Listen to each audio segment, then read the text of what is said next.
अच्छा चलो देखते हैं। अच्छा अब हमने ना डिस्कस करना है, हमारे पास फाइनली एरर्स आ गए and we have to discuss these. अब ये जो एरर्स होते हैं, errors are the main component of your first chapter. आपका जो फर्स्ट चैप्टर है फिजिकल क्वांटिटीज एंड यूनिट्स, इसके अंदर जो सबसे मेजर चीज़ जो टेस्ट की जाती है वो एरर्स ही टेस्ट की जाती है, ठीक है। अब एरर्स होते हैं किस तरह के हैं, वाई दे आर नीडेड और किन किन चीज़ों में हमें रिक्वायर्ड होते हैं, एरर्स ही हमने पढ़ना है। अब जो एरर्स होते हैं ना आपके पास, एरर्स बेसिकली आपके पास अनसर्टेनिटी से रिलेटेड होते हैं। The above equation is homogeneous और नॉट, इट इज़ होम, एक minute let me check, it is homogenous, homogenous ही है। बिकॉज देखो यहाँ पे अगर होमोजेनस ना होती तो हमसे ये होनी नहीं थी। उन्होंने कहा above given the equation is homogeneous find the equations, homogeneous है इसलिए हमने सॉल्व कर लिया इसको सही से, ठीक है। तो इट इज़ होमोजेनस, ठीक है नहीं। अच्छा अब इसमें एरर्स में क्या होता है, एरर्स आपके पास किस तरह के आते हैं। अब इसमें सबसे दो तरह के एरर्स होते हैं जो हमने पहले डिस्कस करना है। सबसे पहले ना हम थ्योरी देखेंगे, इसकी बिल्कुल थ्योरी हमने देखना है और थ्योरी इज ईजी, तो थ्योरी में कोई मसला नहीं होने वाला किसी को। तो ना मैं मसला एक्सपेक्ट करूँगा कि किसी को आएगा, लेकिन अगर आता भी है तो कोई मसला नहीं है, दोबारा से हम रिपीट कर लेंगे और कर लेंगे इसको।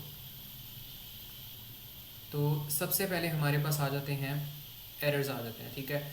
अब जो रैंडम एरर्स होते हैं, एक हमारे पास होता है रैंडम एरर, एक हमारे पास होता है सिस्टमैटिक एरर, ठीक है। दो तरह के एरर्स होते हैं, तो इनको हमने बारी बारी डिस्कस करना है।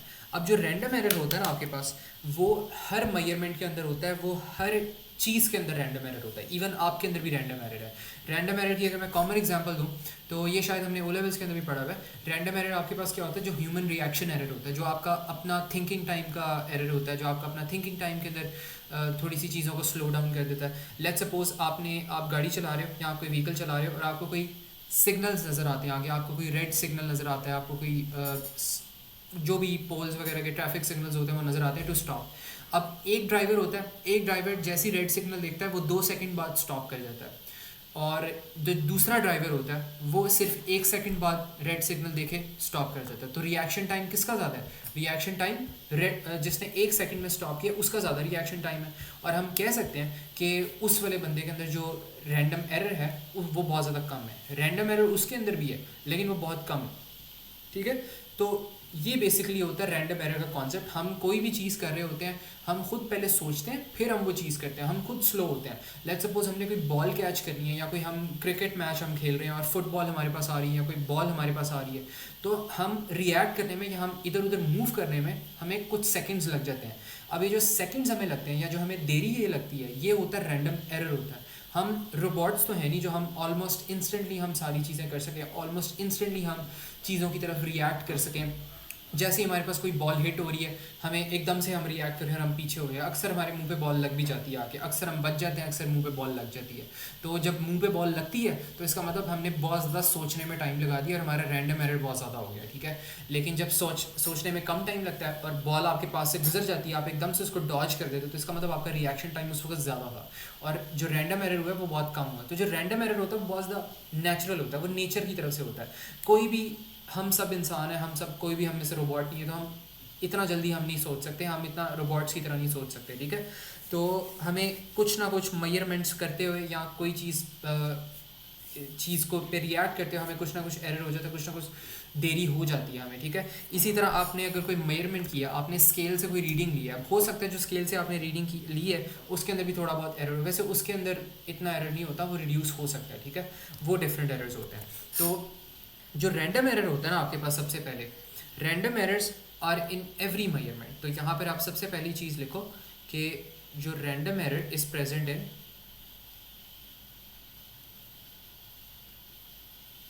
random error is present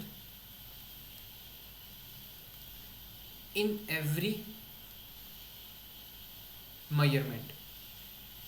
her measurement के अंदर ना ये प्रेजेंट होता है। और इसकी अगर कॉमन एग्जांपल आपने देनी है तो कॉमन एग्जांपल इसकी क्या हो सकती है, ह्यूमन रिएक्शन एरर हो सकता है।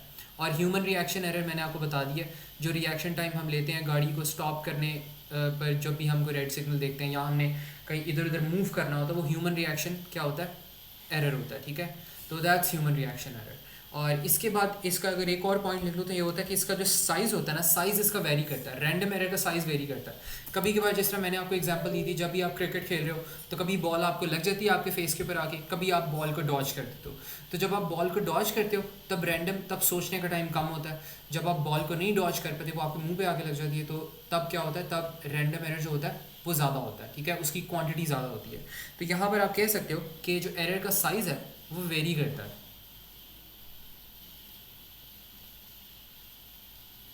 एरर साइज वेरीज, एरर का जो साइज़ है वो वेरी कर रहा होता है, ठीक है। तो यहाँ पर आप इसका पॉइंट ये लिख सकते हो, एरर कैन बी बिग या स्मॉल हो सकता है, ठीक है, ये चीज़ होगी। और इसके बाद हमारे पास क्या होता है, हमने अगर इसको रिड्यूस करना हो तो वो हम किस तरह करेंगे, या आप कह लो कि इसका जो फिक्स है वो क्या होता है। तो if you talk about the fix, then what you can do here is के रिड्यूस्ड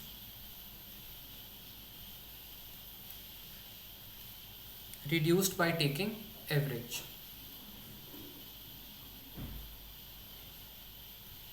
तो एवरेज लेके आप क्या कर सकते हो, आप इसको ना रिड्यूस कर सकते हो। तो ये हमारे पास होता है बेसिक रैंडम एरर। तो ये मुझे पहले कंफर्म कर दो सब लोग बात कि अली, सारा और साइम इज इज क्लियर, कोई इसमें कन्फ्यूजन हो या कोई प्रॉब्लम हो तो बताओ, ठीक है। अच्छा, अब रैंडम एरर के बाद आपके पास क्या आ जाता है, आपके पास आ जाता है फाइनली, आप कह लो कि सिस्टमैटिक एरर आता है। अब सिस्टमैटिक एरर क्या होता है, नाम से पता लग रहा है, सिस्टमैटिक एरर ना सिस्टम्स के अंदर सारा का सारा एरर होता है। जो भी आपके सिस्टम के एरर होता है, या जो भी आपके सिस्टम के अंदर एरर एग्जिस्ट कर रहा होता है, उसको आप क्या कहते हो, उसको आप कहते हो सिस्टमैटिक एरर कहते हो। तो यहाँ पे हम देख लेते हैं कि what is meant by systematic error.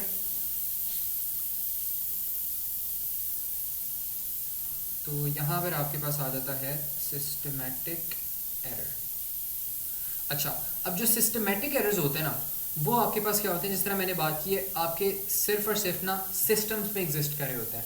और इसमें आप कह सकते हो कि ये प्रेजेंट हो भी सकते हैं, नहीं भी प्रेजेंट हो सकते हैं, ये डिपेंड करता है, ठीक है। आपका अगर इंस्ट्रूमेंट ख़राब है तो सिस्टमेटिक एरर होगा, आपका अगर इंस्ट्रूमेंट दुरुस्त है तो सिस्टमेटिक एरर नहीं होगा, ठीक है। सिस्टम के एरर को आप कहते हो सिस्टमेटिक एरर। सिस्टम ख़राब है, सिस्टमेटिक एरर होगा, सिस्टम दुरुस्त है, सिस्टमेटिक एरर नहीं होगा, ठीक है।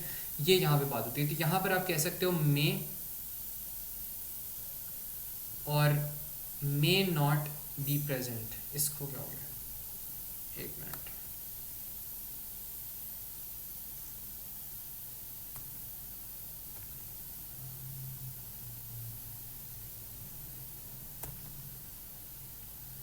ये कंट्रोल जी क्यों नहीं हो रहा, अच्छा हो गया।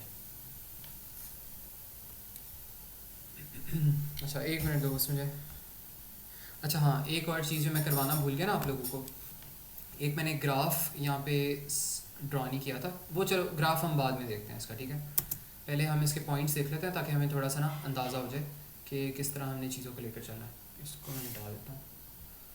अच्छा, इसमें हम यहाँ पे लिख देंगे मे और मे नॉट बी, मे और may not be present in an instrument, ठीक है। जो भी आपके पास इंस्ट्रूमेंट होता है उसके अंदर मे और मे नॉट बी प्रेजेंट। तो यहाँ पे आप कह सकते हो मे और may not be present in an instrument, एक ये चीज़ होगी।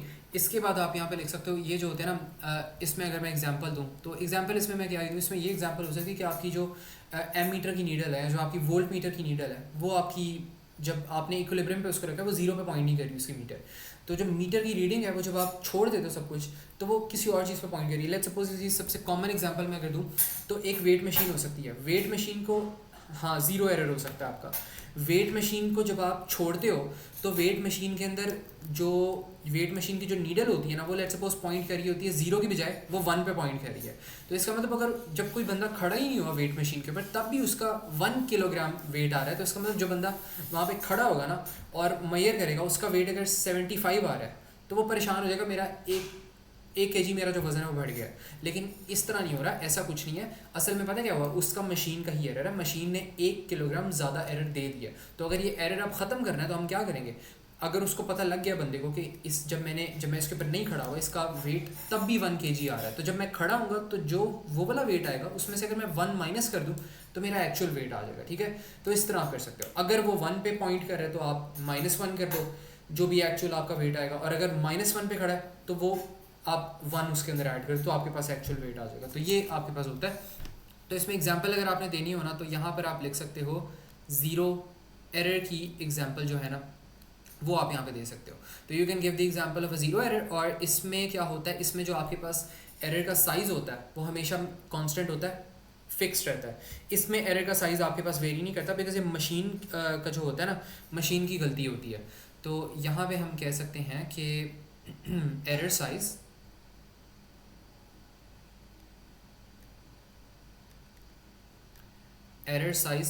फिक्स्ड, एरर का जो साइज़ होता है वो फिक्स्ड होता है। और इसमें अगर हम फिक्स सोल्यूशन की बात करें तो सोल्यूशन वैसे क्या हो सकता है, अली के अलावा मुझे कोई बता दे, साइम या सारा, any solution for this systematic error. हमने ओ लेवल्स के अंदर पढ़ा हुआ था, हमने ATPs के अंदर बहुत ज़्यादा इस तरह सोल्यूशन किया है, हमने फिज़िक्स के अंदर रैंडमली हमने बहुत ज़्यादा किया है कि क्या चीज़ हमें करनी चाहिए, किस तरह के सिस्टमैटिक एरर। बल्कि नहीं, एक मिनट ठीक है, इसका कुछ और आंसर होगा। फिक्स, वैसे इसका एक और भी फिक्स बन रहा है, फिक्स इसका होगा क्या, जो मैं वैसे फिक्स चाह रहा था वो नहीं था, मुझे लगा था इसका आंसर था रिड्यूस बाय टेकिंग एवरेज, लेकिन वो रैंडम एरर्स के लिए होता है। हमने सिस्टमैटिक एरर का बताना, तो इसमें क्या ही हो सकता है हमारे पास। हाँ बताओ अली। सब्ट्रैक्ट करने एरर को। हाँ सब्ट्रैक्ट कर दो या ऐड कर दो आप लोग एरर्स को, तो दोनों तरीके हो सकते हैं, सब्ट्रैक्ट/ऐड एरर्स। तो यहाँ पे आप लिख दो सब्ट्रैक्ट/ऐड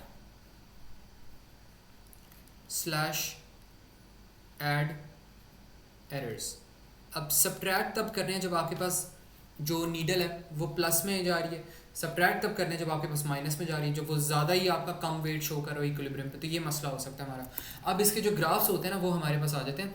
अब जो सबसे पहले हमारे पास ग्राफ आता है ना यहाँ पे, वो हमारे पास आता है, आप कह लो कि रैंडम एरर्स का ग्राफ आता है। तो यहाँ पे उन्होंने एक ग्राफ जो है वो बात उन्होंने की है रैंडम एरर है। तो रैंडम एरर मैंने क्या बताया कि एरर का जो साइज़ है वो वेरी करता है, कभी इतना साइज़ हो गया, कभी इतना साइज़ हो गया, कभी कम हो गया, कभी ज़्यादा हो गया, कभी कम हो गया, कभी मीडियम हो गया, कुछ भी हो सकता है साइज़। तो यहाँ पे आप क्या कर सकते हैं, यहाँ पे आपके पास लेट्स सपोज एक एरर यहाँ पे आ रहा है, एक एरर यहाँ पे आ रहा है, एक एरर यहाँ पे आ रहा है, एक एरर यहाँ पे, एक एरर यहाँ पे और एक एरर यहाँ पे। तो इसके अंदर जो ग्राफ आप बनाओगे, ग्राफ आप फिर इस तरह करके बना दोगे। तो इस तरह का जो ग्राफ है ना वो आपके पास कैसा ग्राफ होता है, रैंडम ग्राफ होता है, बिकॉज इसके अंदर रैंडमली वैल्यूज इस तरह सेपरेट आउट हुई हैं। और यहाँ पे अगर आप इसके ग्राफ की बात करो तो यहाँ पे आपको पता है कि जो एरर का साइज़ है वो हमेशा क्या होगा, फिक्स साइज़ होगा। तो यहाँ पे आपके पास जो ग्राफ है ना वो फिर कुछ ऐसे करके बन जाएगा, आपके पास ग्राफ कांस्टेंट बन जाएगा। आप कह लो कि एक ही जो ग्राफ की वैल्यू है ना वो आ रही है। तो इस तरह करके इनके ग्राफ्स बनेंगे। तो आप मुझे बताओ, रैंडम एरर्स और सिस्टमैटिक एरर्स, इनके दरमियान फ़र्क पता चल गया आप लोगों को। रैंडम एरर्स क्या होता है, ह्यूमन की वजह से होता है, हर चीज़ के अंदर होता है। और जो सिस्टमैटिक एरर मे और may not be present, instrument पर डिपेंड करता है। इंस्ट्रूमेंट दुरुस्त है, नहीं होगा। इंस्ट्रूमेंट दुरुस्त नहीं है, सिस्टमैटिक एरर होगा। सिस्टमैटिक एरर की कॉमन एग्जांपल होती है जीरो एरर। अगर आप अपनी लेट्स सपोज एम मीटर को या वेट मशीन को आप रख दो और उसके ऊपर खड़े ना हो, इक्विलिब्रियम पोजीशन उसको दे दो, तो इक्विलिब्रियम पोजीशन पे भी अगर उसकी कोई ना कोई जीरो के अलावा कोई और वैल्यू पे उसकी नीडल पॉइंट कर रही है ना, तो इसका मतलब उसके अंदर जीरो एरर है कि जब इक्विलिब्रियम पे या जब कोई चीज़ हो नहीं रही उसके ऊपर तब उसको जीरो पे पॉइंट करना चाहिए, लेकिन वो नहीं कर रही, तो ये एरर होता है। रैंडम एरर में ह्यूमन रिएक्शन एरर होता है। कोई बंदा आपके पास जल्दी से देख के रेड सिग्नल को स्टॉप हो जाता है, कोई देर बाद होता है। कोई अगर बूढ़ा आदमी होगा तो उसको एक चीज़ सोचने में या उसको पास अगर कोई गाड़ी आ रही होगी तो उसको साइड में होने पे 2 मिनट सोचने में लग जाएंगे। लेकिन अगर कोई जवान लड़का होगा या कोई जवान लेट्स सपोज लड़की होगी तो उसको एकदम से वो कार्ड को देखेगी और वो क्या हो जाएगी, वो साइड पे हो जाएगी। तो ये आपके पास हो सकता है ह्यूमन रिएक्शन है। बाकी इसमें एरर साइज वेरी करता है, हर किसी का डिफरेंट होता है।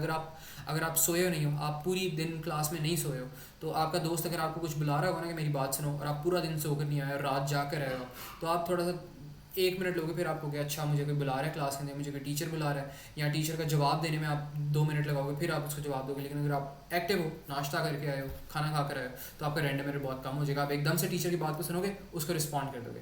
लेकिन अगर रैंडम एरर आ गया तो आप किस तरह रिड्यूस करोगे, बाय टेकिंग एवरेज लेकर आप रिड्यूस करोगे। हाँ, इसमें अब एक एक्सेप्शन आती है, यहाँ पे मैंने लिखा तो है कि आपने एवरेज लेकर करनी है, लेकिन अगर कोई ऐसी एग्जांपल आ जाए ना कि वो कह रहे हैं कि आपके पास एक बंदा है और बंदे ने रेड सिग्नल देखा है और उसका जो रैंडम एरर है, रिएक्शन एरर है वो बहुत ज़्यादा, तो वो किस तरह रिड्यूस करें? तो उसमें ना गलती से कहते हैं ना कि रिड्यूस बाय टेकिंग एवरेज। उस बंदे की तो एवरेज नहीं आप ले सकते, ठीक है, लेकिन उसमें आप ये कह सकते हो कि बंदे को सोबर होना चाहिए, बंदे को लेट्स सपोज आगे आपकी जो डिफरेंट बाहर की कंट्रीज होती हैं वहाँ पे बहुत ज़्यादा a lot of people are driving drunk, तो when they drive drunk they end up doing accidents. तो आप कह सकते हो कि the driver must be sober, the driver must have his sleep levels and his stress levels under control, ये होना चाहिए। और उसको लेट्स सपोज उसकी जो मेंटल स्टेट है उसको वेल होना चाहिए, कंडीशन हेल्थ उसकी कंडीशन सही होनी चाहिए, फिर उसका रिएक्शन एरर सही होगा, और जाहिर सी बात है उसको यंग होना चाहिए, ठीक है, ये होगा। लेकिन हाँ, अगर कुछ इस तरह की एग्जांपल आ जाए जो कि नॉर्मली फिजिक्स के अंदर आती हैं, ऐसी एग्जांपल जिससे मैंने रिड्यूस बाय टेकिंग एवरेज लिखा है, तो अगर आपके पास ऐसी कोई एग्जांपल आ जाए कि लेट्स सपोज आप किसी पेंडुलम के ऑसिलेशंस का आप टाइम मेजर कर रहे हो, तो पेंडुलम की ऑसिलेशंस का अगर आप टाइम मेजर कर रहे हो तो instead of measuring the time of one oscillation आप 20 ऑसिलेशंस का टाइम एक साथ मेजर करो, टोटल टाइम को डिवाइड कर लो 20 से, रिड्यूस बाय टेकिंग एवरेज हो गया, रैंडम एरर रिड्यूस हो गया, ठीक है। सिस्टमैटिक एरर में क्या करना है, आपको मशीन फिक्स करनी पड़ेगी बाय सब्ट्रैक्टिंग या एडिंग एरर्स, या मशीन फिक्स कर लो, तो ऐसे हो सकते हैं। तो ये मुझे बताओ, ग्राफ समझ आ गया, थ्योरी समझ आ गई, रैंडम और सिस्टमैटिक एरर सारे कंफर्म कर देखते, फसाइम, अली और सारा, इज इट क्लियर? ओके चलो, ये चीज़ होगी हमारे पास। इसके बाद हमारे पास यहाँ पे चीज़ आती है ना सिस्टमैटिक। अच्छा, सिस्टमैटिक एरर्स में ना आपके पास दो तरह के ग्राफ्स हो सकते हैं। एक आपके पास ग्राफ मैंने इस तरह का बनाया ना, ये तो पॉजिटिव में एरर जा रहा है। एक आपके पास ग्राफ ऐसे करके भी हो सकता है, आपके पास हो सकता है नेगेटिव में कोई ग्राफ आ रहा है, जिस तरह मैंने आपको बताया था कि हो सकता है +1 पे आपकी नीडल पॉइंट करी हो सकता है -1 पे भी करी हो, क्योंकि नीडल्स आपके पास दोनों तरफ होती है ना। आपके पास अगर इस तरह का कोई गैजेट आ रहा है या इस तरह की कोई आपके पास रीडिंग आ रही है, तो उसमें ये आपके पास जो है ना वो रीडिंग है, और इसमें आप ये कह सकते हो कि जो आपकी नीडल है ना, यहाँ पे नीडल जो है यहाँ पे 0 आ रहा है, यहाँ पे 1 आ रहा है, यहाँ पे -1 आ रहा है, तो आपकी जो नीडल है वो यहाँ पे भी पॉइंट कर सकती है, और आपकी जो नीडल है वो आप कह लो कि 1 को भी पॉइंट कर सकती है, लेकिन अच्छे कंडीशन में उसको सिर्फ 0 पे पॉइंट करना चाहिए, ठीक है। तो डिफरेंट कंडीशंस आपके पास हो सकती हैं, उनके हिसाब से हमें ना फिर देखनी पड़ती हैं, सारी चीज़ें कंसिडर करनी पड़ती है। तो ये हो गए रैंडम एरर्स और सिस्टमैटिक एरर्स। इसके बाद आपके पास एक और चीज़ आती है प्रिसिशन और एक्यूरेसी, वो भी हम देखते हैं। प्रिसिशन और एक्यूरेसी पता ही होगा आप लोगों को, लेकिन बस हमने थोड़ा सा उसको रिवाइज वगैरह करना है। अच्छा, तो प्रिसिशन और एक्यूरेसी को अगर हम देख लेना, तो उनके लिए भी मैं इसी तरह का टेबल ही बनाऊंगा। सबसे पहले हम यहाँ पर ले लेते हैं प्रिसिशन, ठीक है। तो प्रिसिशन में अगर हम देखें, प्रिसिशन में हमारे पास क्या होता है, प्रिसिशन आपके पास होती है क्लोजनेस ऑफ वैल्यूज़। अगर आपके पास वैल्यूज़ एक दूसरे के क्लोज आ रही हैं तो वो प्रिसाइज वैल्यूज़ हैं, वो एक दूसरे के साथ साथ जुड़ी हुई हैं। लेट्स सपोज मैं यहाँ पे एग्जांपल देता हूँ 2.1, फिर आपके पास आ गया 2.2, फिर आपके पास आ गया 2.15, फिर आपके पास आ गया 2.21, फिर आपके पास आ गया 2.09। ये सारी वैल्यू प्रिसाइज हैं। प्रिसाइज वैल्यूज़ क्यों हुई है? बिकॉज ये एक साथ साथ है, ये इनके दरमियान डिफरेंस बहुत कम है, तो इसलिए मैं कहूँगा ये कौन सी वैल्यूज़ हैं, ये बहुत ज़्यादा ना आपके पास प्रिसाइज वैल्यूज़ हैं। तो this is what I can say about them. तो इसमें जो है ना, इसमें हमारे पास ये हो जाएगा, ये आप कह सकते हो ये होती है degree of the closeness to each other. यहाँ पे मैंने जो पुराने नोट्स में एग्जांपल लिखा है वो मैंने लिखवाई, हाँ यही लिखवाई है बल्कि, degree of closeness to each other, closeness of values, degree of closeness of values. तो इसकी आपके पास बन जाएगी definition, degree of closeness of values, ठीक है। तो यहाँ पर आपके पास हो जाएगा degree of closeness of values. तो this is going to become precision. और अगर मैं यहाँ पे यहीं पर ही मैं एक्यूरेसी की भी बात कर लूँ, एक्यूरेसी को हम यहीं पर, एक्यूरेसी को भी यहाँ पर कर लेते हैं। तो एक्यूरेसी क्या होता है, let's see that as well.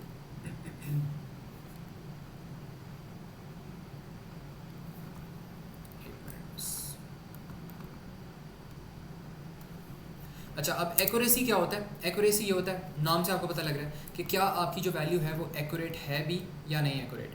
तो ये आपके पास हो जाती है, आपकी एक्यूरेसी हो जाती है, ठीक है। तो इसको भी हम डिस्कस करते हैं, एक मिनट दोस्तों, इसको थोड़ा सा एक्सटेंड कर लेते हैं। ये क्या होगा?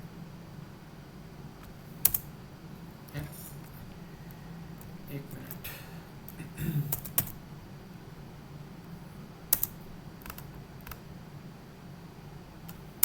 ठीक है, तो इन दोनों को हम डिस्कस करते हैं कि ये हमारे पास क्या होता है। इसको देख के मुझे ओसीडी हो रही है थोड़ी सी, अभी भी नहीं सही, नहीं ये नहीं सही होने वाला। हाँ चलो खैर है,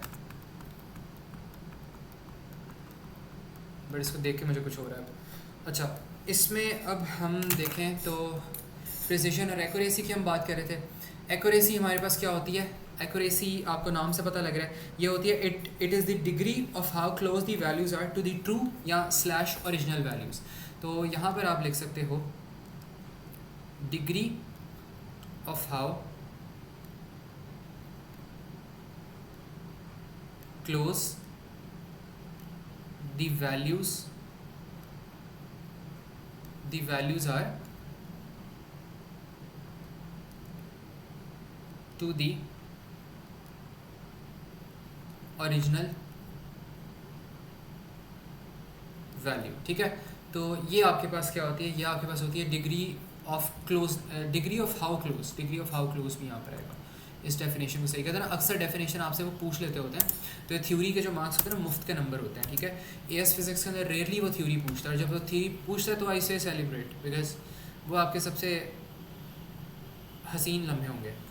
अच्छा, अब वो कह रहे हैं degrees of how close the values are to the original value, तो ये हमारे पास है। बाकी इसमें अब मैं एक क्वेश्चन आप लोगों को करवा देता हूँ, बिकॉज इसमें और तो इसके अलावा कोई इसके अंदर ना कोई स्पेसिफिक चीज़ वगैरह वैसे होती नहीं होती, यही चीज़ है। प्रिसिशन हो गया, एक्यूरेसी हो गया, दिस इज़ इट। इसके अलावा बस हाँ ये ज़रूर है कि इसका एक सवाल ज़रूर आ सकता है यहाँ पे, वो मैं यहाँ पे करवा देता हूँ। इसको थोड़ा सा ऊपर हम लेकर जाते हैं।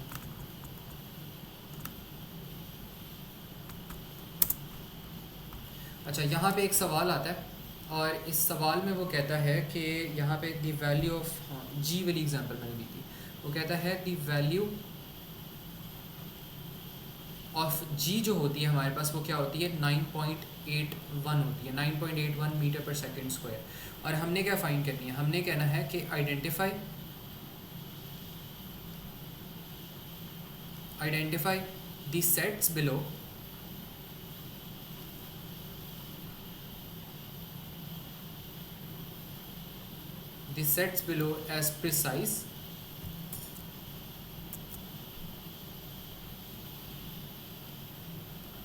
as precise आप कह लो, और एक्यूरेट। ठीक है, एक्यूरेसी एक्यूरेट एक ही चीज़ है। ठीक है, तो एज एक्यूरेट। तो यहाँ पे मैं लेट्स सपोज कहता हूँ कि आपके पास जो फर्स्ट सेट आ रहा है ना वैल्यूज़ का, वो आपके पास आ रहा है, वो कह रहे हैं जी के साथ ना हमने जितनी भी सारी वैल्यूज़ आ रही हैं जी के साथ हमने कंपेयर करनी है। तो अगर इसमें मैं कर लूँ लेट्स सपोज 2.0 कर लूँ, एंड देन 2.1 कर लूँ, फिर मैं कर लूँ 2.02 कर लूँ, एंड देन यहाँ पे मैं कर लूँ 2.05 कर लूँ, एंड देन मैं यहाँ पे कर लेता हूँ 2.12 कर लूँ, एंड देन 2.11 कर लूँ। इसको भी बल्कि ना हम कर लेते हैं 2.15 कर लेता हूँ, और इसको मैं कर लेता हूँ 2.12 कर लेता हूँ। ये हो जाएगा हमारे पास 2.12, ये 2.1 हो गया, और ये हो जाएगा हमारे पास 2.16 कर लो। ठीक है, तो ये हमारे पास हो गया 2.16।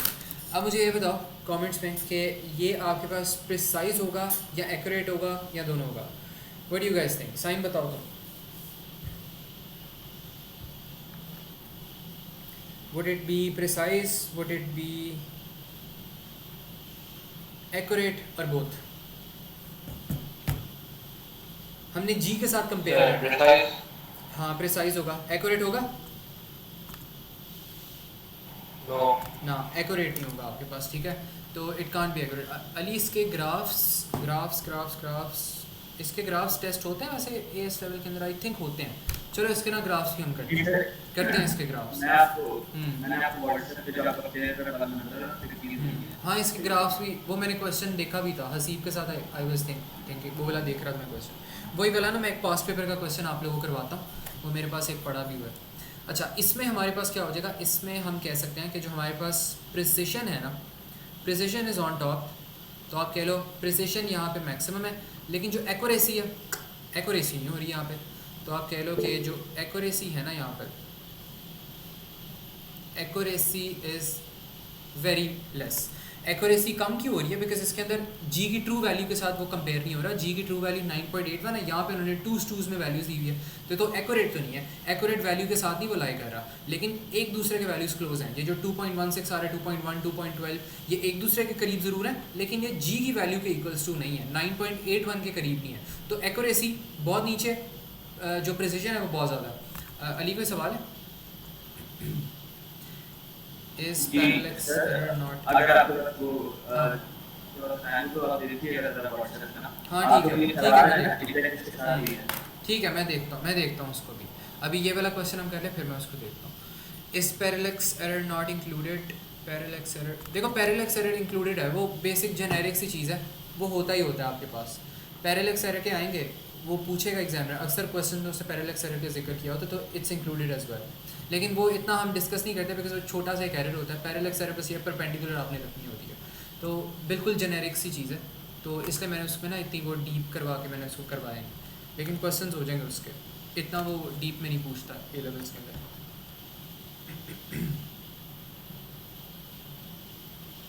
अच्छा इसके बाद हमने ये कर लिया, अब एक और हम यहाँ पे डेटा सेट देखते हैं कोई रैंडम सा। यहाँ पे इस डेटा सेट के अंदर क्या हो रहा है, इसके अंदर आप कह लो कि 9.8 आ रहा है और 9.81 आ रहा है, इसका आंसर सारा आपने मुझे देना, 9.80, 9.8 एंड देन 9.82, फिर आ रहा है आप कर लो 83 कर लो, 9.805 कर लो। अच्छा अब ये मुझे बताओ, would this be accurate, would this be precise और बोथ, क्या हो?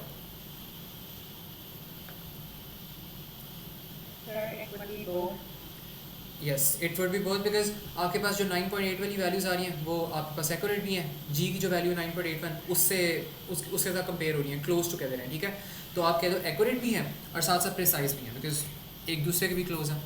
तो when we talk about precision, we can say precision भी है, और एक्यूरेसी की अगर हम बात करें तो एक्यूरेसी भी है इसके अंदर, तो यहाँ पे जो प्रिसिशन है वो भी हो जाएगी और जो एक्यूरेसी है ना हमारे पास वो भी हो जाएगी, तो ये चीज़ होगी। इसके बाद अगर हम देखना चाहें तो एक और मैंने इसमें एग्जांपल करवाई थी, वो खाली ना एक्यूरेट थी, प्रिसाइज नहीं थी, तो वो वाली भी एक देख लेते हैं।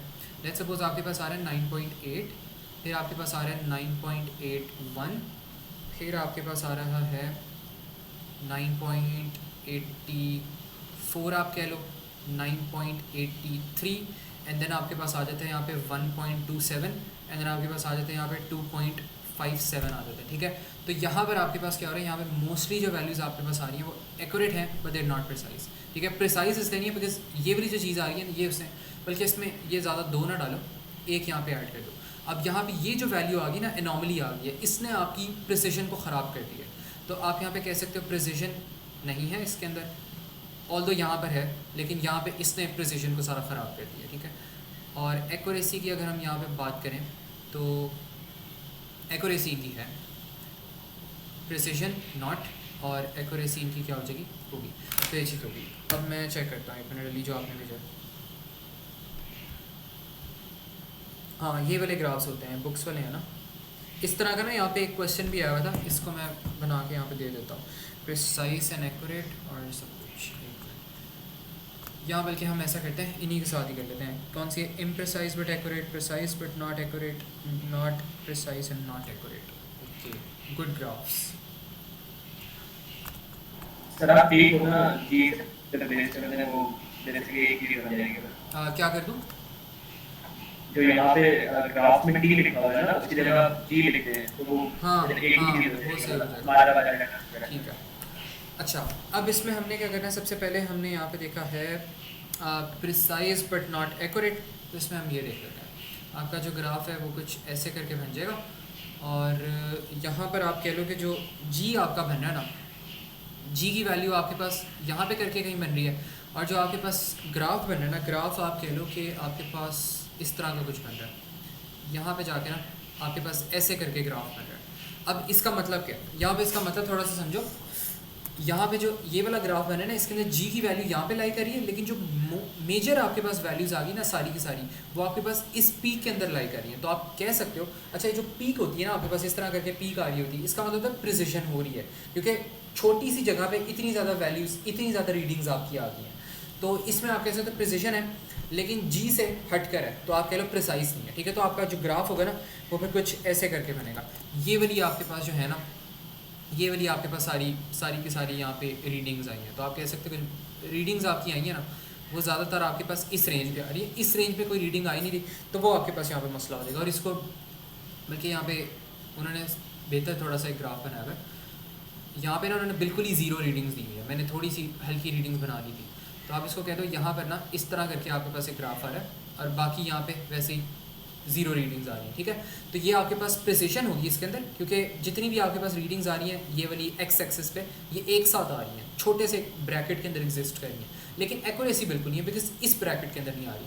अगर इस ब्रैकेट के अंदर आ रही होती तो मैं कहता एक्यूरेट भी है, प्रिसाइज भी है, लेकिन ऐसा कुछ हो नहीं रहा यहाँ पे। ठीक है, अब उन्होंने यहाँ पे कहा है प्रिसिशन भी है, एक्यूरेसी भी है। तो अब जिस तरह मैं डिफाइन कर रहा था ना ग्राफ, वैसा कुछ आप लोगों के पास ग्राफ बनेगा। और ये बड़े इंपॉर्टेंट ग्राफ्स हैं, ये आ जाते होते हैं क्वेश्चन के अंदर, तो ये हमें पता होना चाहिए हर केस के साथ किस तरह करना है।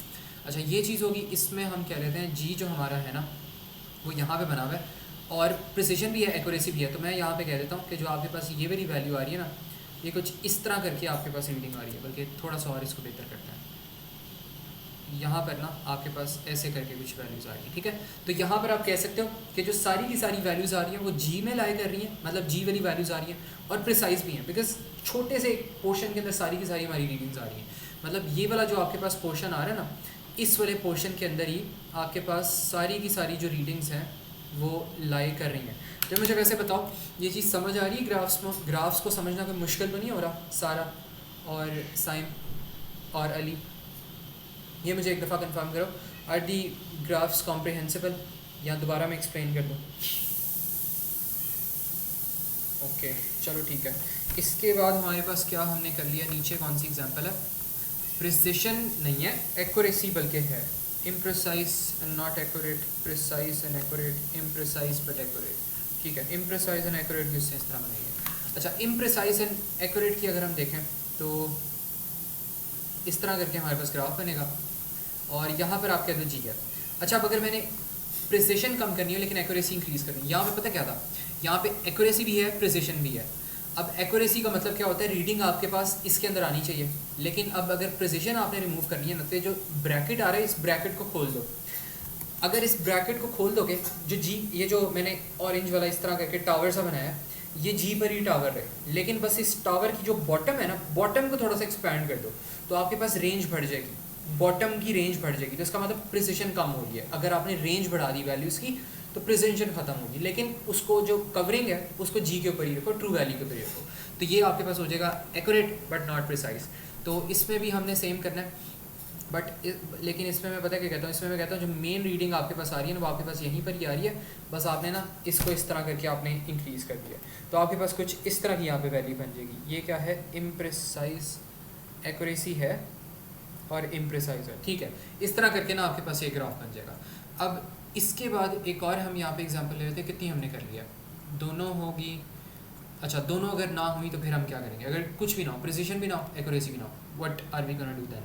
तो यहाँ पे देखते हैं एक एग्जांपल के, लेट्स सपोज आपके पास आ रहा है 6.7 एंड देन 7.7 एंड देन 8.9, फिर आपके पास आ रहे हैं यहाँ पे 2.4, फिर आपके पास आ रहा है 1.5। ये मैंने रैंडम ही वैल्यूज़ यहाँ पे लिखी है। ठीक है, तो अगर इसमें क्या हो गया, इसमें अगर हम देखें तो आपके पास ना तो है प्रिसिशन और ना ही है आपके पास एक्यूरेसी। तो यहाँ पर आप कहते हो दोनों ही आपके पास ना डाउन में जा रही है, तो ये भी डाउन में जा रही है, ये भी डाउन में जा रही है। अब अगर इस तरह का आपने ग्राफ बनाना है तो लेट्स सी वो हम किस तरह बनाएंगे। तो इसमें मैं कहता हूँ कि आप कह लो जी की वैल्यू आपके पास है यहाँ पर आ रही है। अब आपने इसको एक्यूरेट भी नहीं बनाना, प्रिसाइज भी नहीं बनाना। तो इसमें आप पता है क्या करो, जो आपकी कवरिंग है वो जी के ऊपर अब नहीं आएगी, और अगर कवरिंग आएगी भी तो उसकी रेंज बहुत ज़्यादा होगी। तो यहाँ पर आप ऐसे कर सकते हो कि यहाँ पर आप यहाँ से स्टार्ट कर दो, और ये जो है ना कवरिंग को आप इस तरह ले जाओ। अब नोटिस करो आपके पास ये जो कवरिंग आ रही है वो जी के ऊपर भी नहीं है, मतलब एक्यूरेट नहीं है, और कवरिंग की रेंज भी नीचे से बॉटम से बहुत ज़्यादा होगी है, तो इसका मतलब प्रिसाइज भी नहीं है। तो अगर ग्राफ्स को आप खुद देखो ना तो आप इनको खुद बना सकते हो। इसमें ग्राफ्स को बनाने में भी कोई इतना वो मुश्किल काम नहीं है, easily you can make this, अगर आपको यहाँ पे कॉन्सेप्ट समझ आ जाए किस तरह बनाना है। तो मुझे बताओ सारा, अली और साइम, इज दिस क्लियर? कोई इसमें कन्फ्यूजन और प्रॉब्लम हो तो बताओ। ओके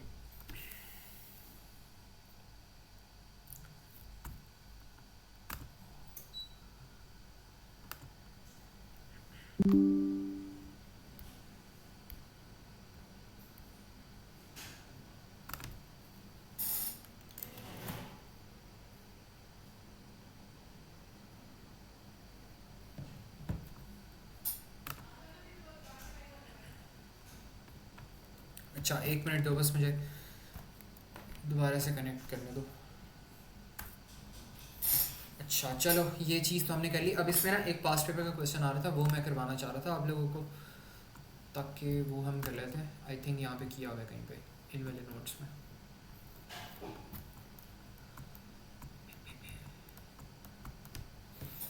नीचे कहीं होंगे प्रॉबेबली। ये वाला क्वेश्चन आ गया, ये वाली चीज़ें आ गई। ओके, ये जो है ना ये आपका simple head to tail rule लग रहा है यहाँ पे। हेड दोबारा करवा दूंगा मैं रिवाइज, तो इसको भी ना हम देख लेंगे। अच्छा, लेट इट लोड फर्स्ट।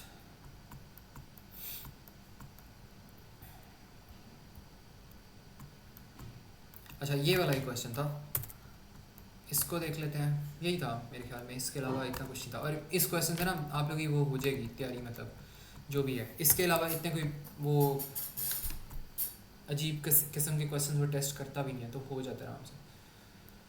अच्छा, बस मुझे पेज देखने दो, पेज किस तरह लग रहा है।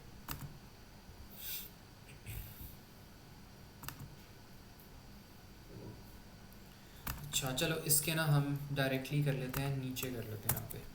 अच्छा, इस क्वेश्चन को देखो, ये एक पास्ट पेपर का ना एमसीक्यू क्वेश्चन है। यहाँ पर वो हमें क्या कह रहे हैं कि student takes readings of the volumes of liquid using 3 different pieces of measuring equipments X, Y and जी।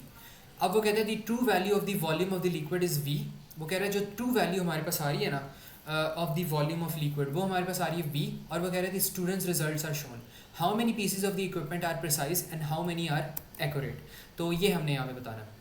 तो for this what we can do is हम ग्राफ यहाँ पे देखते हैं। अब ये वाला जो ग्राफ हमारे पास आ रहा है, यहाँ पे एक्यूरेसी है बिकॉज उस कैप पे लाई कर रहा है, लेकिन प्रिसिशन नहीं है बिल्कुल भी, ठीक है। तो एक्यूरेसी एक हमारे पास यहाँ पे होगी, हम यहाँ पे लिख सकते हैं दिस इज़ एक्यूरेट, ठीक है। एक्यूरेट तो ये है, लेकिन प्रिसाइज नहीं है, ठीक है, प्रिसाइज नहीं है। और यहाँ पे हम क्या कह सकते हैं, यहाँ पे वॉल्यूम यहाँ पे लाई कर है, लेकिन ट्रू वैल्यू यहाँ पर है, और ग्राफ आपका यहाँ पे बन रहा है। तो एक्यूरेसी नहीं है लेकिन प्रिसिशन है, बिकॉज छोटी सी यहाँ पे रेंज है, छोटी सी रेंज है। और यहाँ पे अगर हम देखें तो एक्यूरेसी भी है और प्रिसिशन भी है। तो यहाँ पे हम देख लेते हैं कितनी इक्विपमेंट्स हमारे पास प्रिसाइज कितनी है, 1 2 प्रिसाइज और 1 एंड देन 2 एक्यूरेट। तो क्या आंसर यहाँ पे बन जाएगा, option D is going to be answer. Number of precise equipment हमारे पास कितनी बन गई, 2 बन गई।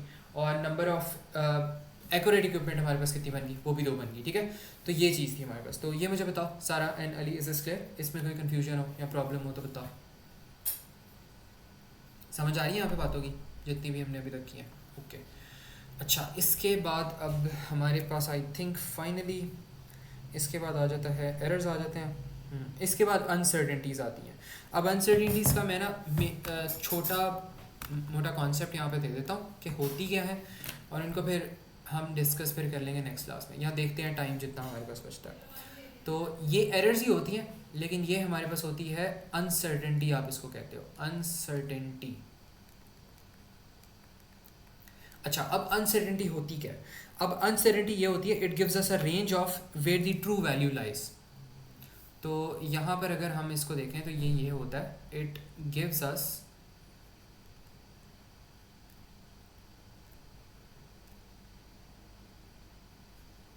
a range of where the true value lies. तो जहाँ पे ट्रू वैल्यू लाई कर रही होती है ना, वो उसकी क्या करता है, वो उसकी हमें रेंज एक दे रहा होता है। तो यहाँ पे एक मैं अगर कॉमन एग्जांपल यहाँ पे दूँ, तो आपने अपनी कोक की बॉटल्स देखी होंगी। कोक की बॉटल्स के अंदर पीछे जाओगे, उसके अंदर कैलोरी इंटेक देखोगे या उसके अंदर शुगर इंटेक देखोगे, तो आप अक्सर नोटिस करोगे कि उसके अंदर प्लस माइनस लिखा होता है। प्लस माइनस वाली कोई चीज़ लिखी होती है। यहाँ आपने मार्किंग स्कीम्स अपनी चेक की, स्पेशली मैथ्स की मार्किंग स्कीम्स चेक की हो, तो आप वहाँ पे देखते हो ग्राफ के जो क्वेश्चन होते हैं उसमें वो कहता है प्लस माइनस 0.5 या प्लस माइनस 1.2, प्लस माइनस 2। तो वो प्लस माइनस 2 वो रेंज दे रहा होता है आपको कि जो ट्रू वैल्यू है, जो हमने मार्किंग स्कीम में आपको ट्रू वैल्यू बताई है, इस ट्रू वैल्यू से अगर आपकी जो वैल्यू है वो +2 भी हो जाए, +2 तक हो जाए, या प्लस या -2 तक चली जाए, तब भी हम उस रेंज को एक्सेप्ट कर सकते हैं। बिकॉज देखो, हम सब इंसान होते हैं, ठीक है, हम सबसे गलती हो जाती है, छोटी मोटी गलती हो जाती है। We can never be perfect.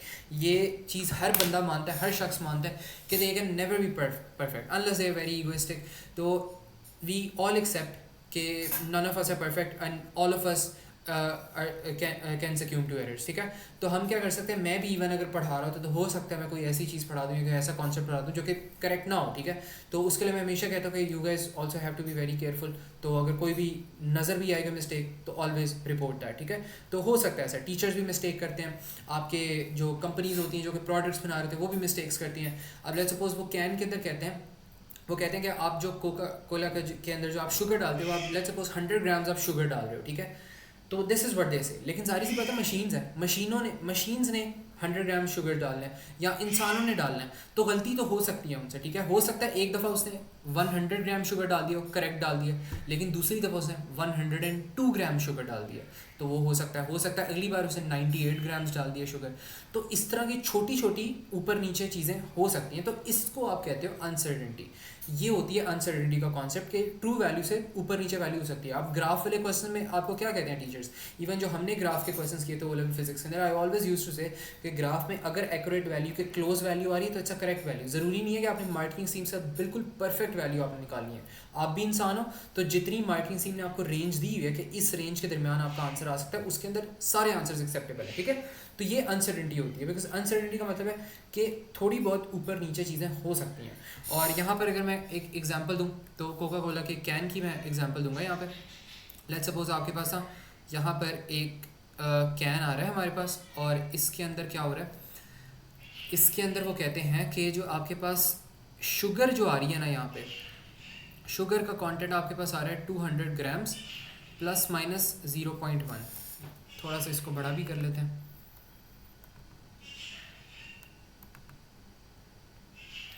ठीक है। तो यहाँ पे मैं इसको कर देता हूँ, और इसमें मैं क्या कहता हूँ, एक मिनट, इसको थोड़ा सा यहाँ पे अलग करके लिख लेते हैं। अब इसके अंदर मैं कहता हूँ कि यहाँ पर आ रहा है 200 grams and then plus minus आपके पास आप कह लो 2 ग्राम्स, ठीक है।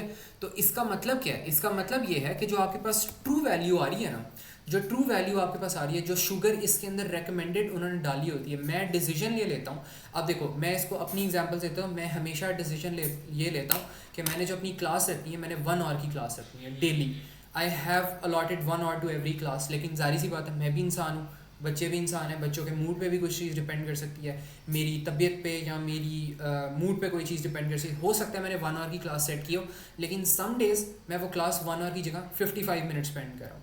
हो सकता है सम डेज़ मैं उस क्लास को 1 आवर 10 मिनट स्पेंड कर रहा हूँ। हो सकता है मैं कुछ दिन मैं क्लास एक्सटेंड कर लूँ, मैं उस क्लास को 1 आवर 20 मिनट्स पे ले जाऊँ।